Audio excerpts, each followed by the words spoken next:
Welcome to Italiano Tales. Learn Italian through simple and beautiful stories. Quando ero una bambina vivevo con mio nonno e il mio fratellino Daniel. Avevamo una piccola casa in città. Non era grande, ma era la nostra casa. Il nonno si prendeva cura di noi. Preparava i nostri pasti. La sera ci raccontava delle storie. Ci voleva molto bene. Con lui mi sentivo al sicuro. Mi sentivo felice. Ogni mattina Daniel ed io andavamo a scuola. Il nonno ci svegliava presto. Preparava la colazione. Ci sedevamo insieme a tavola per mangiare. Sorrideva sempre. Mangiate bene, diventate forti, diceva spesso. Dopo colazione, Daniel ed io andavamo a scuola a piedi. Il nonno restava sulla porta. Ci salutava con la mano e ci guardava finché non eravamo lontani. Dopo la scuola andavamo al parco. A volte correvamo. A volte ci sedevamo sotto un albero. Parlavamo dei nostri sogni. Daniel voleva diventare medico e io volevo diventare pilota. Ridevamo e facevamo grandi progetti. Quando il sole tramontava, tornavamo a casa. Il nonno ci aspettava. Aveva preparato un pasto caldo. Mangiavamo e parlavamo. La vita era semplice, la vita era bella. Ma un giorno tutto cambiò. Mi svegliai presto. La casa era silenziosa, troppo silenziosa. Andai in cucina. Il nonno non c'era. Il fornello era freddo. Non c'era la colazione. Il mio cuore si sentiva strano. Andai nella sua camera. La porta era aperta, era nel letto, era sveglio ma non si muoveva. Il suo viso era pallido, le sue mani sembravano deboli. Nonno, dissi con la voce piccola. Aprì gli occhi lentamente e cercò di sorridere. Sto bene, disse, ma sapevo che non stava bene. Sembrava stanco. La sua voce era debole. La paura riempì il mio petto. Daniel entrò nella stanza. I suoi occhi erano grandi. Mi prese la mano. Che cosa sta succedendo? Chiese. Non sapevo cosa dire. Non volevo spaventarlo, ma ero spaventata anch'io. Il nonno era vecchio, era malato, aveva bisogno di aiuto, ma non avevamo nessuno. Eravamo solo noi. Corsi a casa della vicina, bussai forte alla porta. Per favore, aiutateci, dissi. Aprì la porta, guardò il mio viso e capì che qualcosa non andava. Venne con me, guardò il nonno e disse: «Ha bisogno di un medico». La sua voce era seria. Tirò fuori il telefono e chiamò un'ambulanza. I medici arrivarono rapidamente, misero il nonno su una barella. Lo portarono in ospedale. Daniel ed io guardavamo con il cuore pesante. La casa ora era vuota. Era troppo silenziosa. Ci sedemmo sul divano. Non parlavamo, aspettavamo soltanto. All'ospedale la sala d'attesa era fredda. Le sedie erano dure, le luci erano forti. Le persone passavano davanti a noi, Alcune sembravano stanche, altre preoccupate. Un'infermiera ci disse: «Aspettate qui». Poi se ne andò. L'orologio sul muro si muoveva lentamente. Tenevo la mano di Daniel, guardava il pavimento. Volevo essere forte per lui, ma nel profondo mi sentivo piccola. Dopo molto tempo arrivò un medico. Aveva un viso gentile. Si sedette accanto a noi. «Vostro nonno è malato», disse. «È molto debole, ha bisogno di riposo». «Possiamo vederlo?» chiesi. Il medico sorrise un po'. «Sì, ma solo per un momento». Si alzò. «Seguitemi». Camminammo lungo un corridoio lungo. L'aria profumava di medicine. Arrivammo in una stanza. Il nonno era in un letto. Aveva un tubo nel braccio. I suoi occhi erano chiusi. Il mio petto si sentiva stretto. Daniel corse verso di lui. «Nonno!» disse. Il nonno aprì lentamente gli occhi, sorrise. «Miei piccoli!» sussurrò con voce debole. Mi sedetti accanto a lui. «Ci hai spaventati», dissi.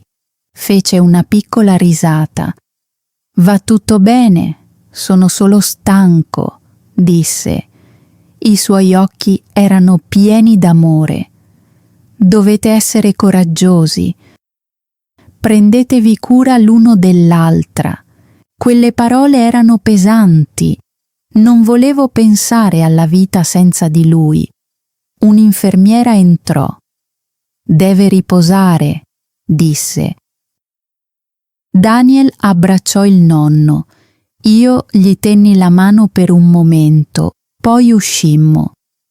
La strada verso casa era silenziosa. Le strade erano vuote.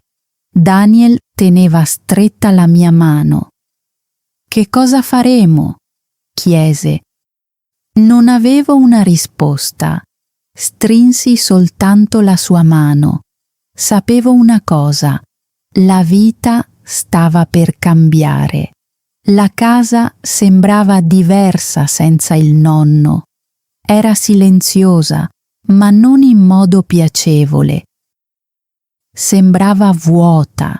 Daniel ed io ci sedemmo a tavola. Non c'era un pasto caldo, non c'erano risate. Mi mancava la sua voce, mi mancavano le sue storie. Daniel appoggiò la testa sul tavolo. «Quando tornerà?» chiese. «Presto», dissi, ma non ne ero sicura. La mattina dopo mi svegliai presto, andai in cucina e provai a preparare la colazione. Le uova si bruciarono. Il pane era troppo duro. Daniel si sedette a tavola e mi guardò. Fece un piccolo morso. «Non è come quella del nonno», disse. Aveva ragione. Niente era più lo stesso. Dopo colazione andammo a scuola. La camminata sembrava lunga, le strade erano piene di gente, ma io mi sentivo sola. In classe non riuscivo a concentrarmi. L'insegnante parlava, ma non sentivo le sue parole. I miei pensieri erano in ospedale. Volevo vedere il nonno, volevo sapere se stava meglio. A mezzogiorno Daniel si sedette con me, muoveva il cucchiaio nel piatto. «Non ho fame», disse. Lo capivo, non avevo fame neanch'io. Quando la scuola finì, tornammo a casa a piedi. Il sole era caldo, ma dentro mi sentivo fredda. Davanti alla porta mi fermai. Non volevo entrare. La casa sembrava triste, ma Daniel era stanco, così entrammo. Provai a sorridergli. «Facciamo i compiti», dissi. Annuì. Ci sedemmo a tavola, ma la mia mente non era sui compiti. Era con il nonno. Quella sera il telefono squillò. Corsi a rispondere. Era all'ospedale. Parlò un'infermiera. «Vostro nonno è stabile, ma deve restare qui più a lungo». Il mio cuore si strinse. Volevo che tornasse a casa. Volevo che tutto fosse normale di nuovo, ma sapevo che non sarebbe successo presto. «Possiamo visitarlo?» chiesi. L'infermiera rispose: «Sì». Mi sentii un po' meglio. Il giorno dopo andammo in ospedale. Il nonno sembrava stanco, ma sorrise quando ci vide. «Come stanno i miei piccoli?» chiese. Daniel lo abbracciò. Io mi sedetti accanto al suo letto. «Ci manchi», dissi. Mi toccò la mano. «Anche voi mi mancate». Mi guardò negli occhi. «Devi essere forte. Prenditi cura di Daniel». Quelle parole rimasero nel mio cuore. Sapevo che erano importanti. Mentre uscivamo, il cielo era arancione e rosa. Daniel mi teneva la mano. «Vorrei che il nonno potesse tornare a casa», disse. Annuì. «Anch'io». Ma nel profondo sapevo che dovevamo prepararci al cambiamento. Passarono i giorni. Il nonno non tornava ancora a casa. Dopo la scuola, Daniel ed io andavamo a trovarlo. Era debole, ma sorrideva sempre. «Mangiate bene?» ci chiedeva. Annuì, ma non era vero. Il cibo che preparavo non era mai buono. Daniel mangiava appena. Il nonno sospirava. «Dovete prendervi cura di voi stessi», diceva piano. Un pomeriggio tornai a casa stanca. Daniel era silenzioso. Era seduto sul divano con le ginocchia strette al petto. «Non mi piace questa situazione», disse. «Voglio che il nonno torni». Mi sedetti accanto a lui. «Anch'io, ma dobbiamo avere pazienza». Mi guardò con occhi tristi. «E se non tornasse mai?» sussurrò. Non sapevo cosa rispondere. Gli presi semplicemente la mano. Quella notte pensai al nostro futuro. Il nonno era malato, non poteva più lavorare, non avevamo soldi, avevamo bisogno di cibo. Dovevamo pagare la scuola. La paura mi riempì. Come avremmo fatto a sopravvivere? Guardai Daniel. Era piccolo e innocente. Dovevo essere forte per lui. Dovevo fare qualcosa. La mattina dopo mi svegliai con una decisione. Dopo la scuola avrei cercato un lavoro. Spiegai il mio piano a Daniel. Sembrava preoccupato. «Ma sei solo una ragazza», disse. «Chi ti darà un lavoro?» Non sapevo la risposta, ma dovevo provarci. «Troverò un modo», dissi. Dopo la scuola camminai per le strade affollate, guardavo i negozi e i piccoli ristoranti. L'odore del cibo riempiva l'aria. Vidi una panetteria ed entrai. Un uomo era dietro il bancone, occupato con i clienti. Mi scusi, dissi. Ha bisogno di aiuto? Mi guardò. Quanti anni hai? Chiese. Glielo dissi. Scosse la testa. Sei troppo giovane.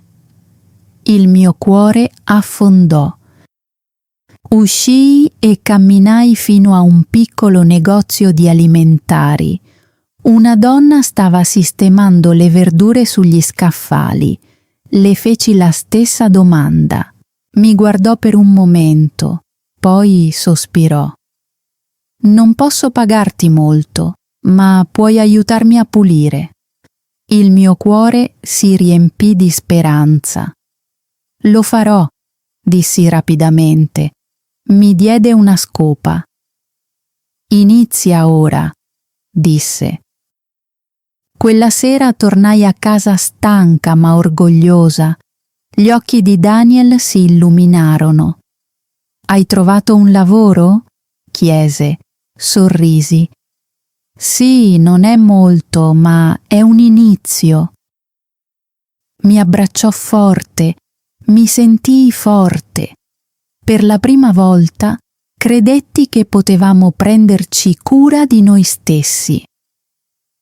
Il giorno dopo tornai al lavoro. Il negozio di alimentari era piccolo ma sempre affollato. La donna mi mostrò cosa dovevo fare. Spazzai il pavimento polveroso, pulii gli scaffali di legno, portai scatole pesanti piene di verdura e frutta. Mi facevano male le braccia, ma non mi fermai. Volevo fare del mio meglio. Alla fine della giornata mi diede alcune monete. Buon lavoro, disse con un piccolo sorriso. Le sorrisi anch'io. Non era molto, ma era qualcosa. Quando tornai a casa, Daniel mi aspettava alla porta. Sei stanca? Chiese piano. Annuii ma sorrisi. Va tutto bene, dissi. Andrà tutto bene. Guardò le monete nella mia mano. Possiamo comprare da mangiare? Chiese. Sì, risposi. Andammo al mercato e comprammo pane fresco, latte freddo, frutta dolce e un po' di formaggio. Era bello comprare qualcosa con i miei soldi. La mattina dopo mi svegliai presto, preparai la colazione.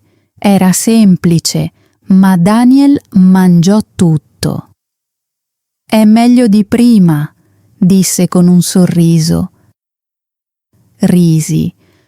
Sto imparando, dissi. Dopo colazione uscimmo per andare a scuola.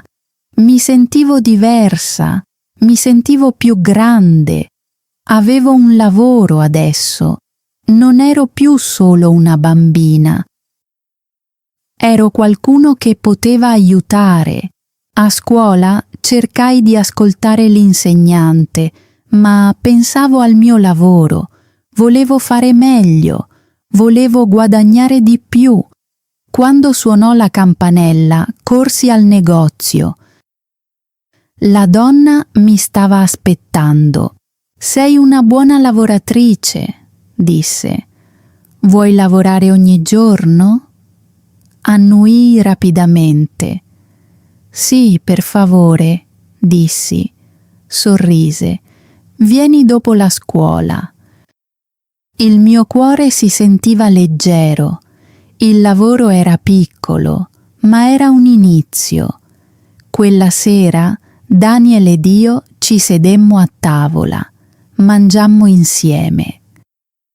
La casa era ancora silenziosa, ma non sembrava più così vuota. Stai facendo bene, disse Daniel piano. Io lo guardai e lo vidi sorridere. Mi sentii orgogliosa. Non avevo più paura. La vita era cambiata, ma stavamo imparando. Stavamo diventando più forti. Più tardi quella sera mi sedetti vicino alla finestra. Il cielo era scuro e le stelle brillavano. Pensai al nonno. Mi mancava. Volevo che tornasse a casa, ma sapevo che dovevo essere paziente. Chiusi gli occhi. Domani sarebbe stato un nuovo giorno, una nuova occasione, ed ero pronta. La mattina dopo mi svegliai di nuovo presto, pulii la cucina, preparai la colazione, aiutai Daniel a prepararsi per la scuola. Ero stanca, ma anche orgogliosa. Non stavamo più solo aspettando aiuto, stavamo agendo. Ci stavamo prendendo cura di noi stessi e questo mi rendeva forte. Dopo la scuola lavorai di nuovo. La donna del negozio mi osservò attentamente. «Sei responsabile», disse. «Se continui a lavorare sodo, ti darò più compiti». Annuii con entusiasmo. «Grazie», dissi. Volevo fare di più. Volevo migliorare le cose per me e per Daniel. Passarono i giorni e continuai a lavorare. Spazzai il pavimento polveroso, pulii gli scaffali, portai scatole pesanti di verdura e frutta. Mi facevano male le braccia, ma non mi fermai. Alla fine della giornata mi dava delle monete. «Buon lavoro», diceva. Sorrisi. Non era molto, ma era importante. Quando tornavo a casa, Daniel mi aspettava alla porta. «Sei stanca?» chiedeva. Annuii, ma sorrisi. «Va bene», dissi. «Ce la faremo». Guardò le monete. «Possiamo comprare più cibo?» chiese. «Sì», risposi. Andammo al mercato e comprammo pane, latte, frutta, formaggio e alcune uova. La mattina dopo preparai di nuovo la colazione. Daniel mangiò tutto. «È meglio di prima», disse felice. Risi. «Sto imparando». Dopo colazione andammo a scuola. Mi sentivo più grande. Ora avevo un lavoro. Non ero solo una ragazza. Ero qualcuno che poteva proteggere e aiutare. Più tardi quella sera mi sedetti di nuovo vicino alla finestra. Le stelle brillavano. Pensai al nonno. Mi mancava, ma sapevo che dovevo aspettare. Domani sarebbe stato un altro giorno, un'altra occasione. Una settimana dopo ricevemmo una buona notizia. L'ospedale disse che il nonno stava meglio, presto avrebbe potuto tornare a casa. Daniel ed io eravamo così felici. Avevamo imparato a prenderci cura di noi stessi, ma ci mancava comunque. Quando tornò, gli raccontammo tutto. Sorrise con orgoglio. «Sei cresciuta», disse. «Sono orgoglioso di te». E per la prima volta dopo tanto tempo mi sentii davvero al sicuro. Grazie per aver seguito Italiano Tales. Non dimenticare di mettere mi piace, iscriverti e continuare a imparare attraverso le storie. Happy learning! If you enjoyed this video, don't forget to like and subscribe to the channel. Stay with us for more amazing content. See you in the next video.